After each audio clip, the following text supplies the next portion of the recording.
Right now, a major winter storm is scaling up the East Coast. A deep freeze is setting in places that most aren't used to seeing it. We'll likely see a ripple effect for air travel in western New York because of that. News 4's Allie Ingersoll is at the airport right now. She tells us how they're preparing and what you need to know if you're traveling.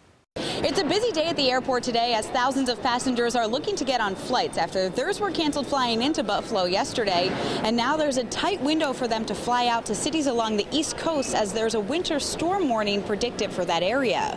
Our flight schedule is very heavily weighted towards the East Coast. New York City, Philly, Boston, Washington, D.C.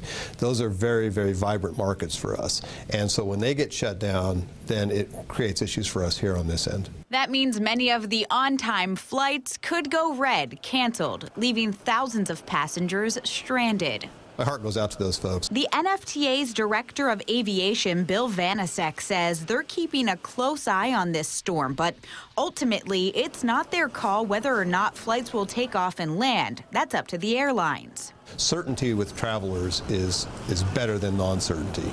Here's a look at some of the equipment that's used. They're constantly running machines like this, clearing the runways. We know what we're doing. We're well equipped. The airport's snow removal fleet has 25 machines and a $6.7 million operating budget, making sure snow-covered runways aren't to blame for planes staying grounded here in Buffalo. Now, our runways may be dry and clear, but if you don't have enough visibility, for example, to land, is it safe to operate into and out of an airport?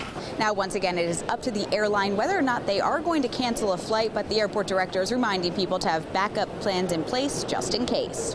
Reporting from the airport, Allie Ingersoll, News 4.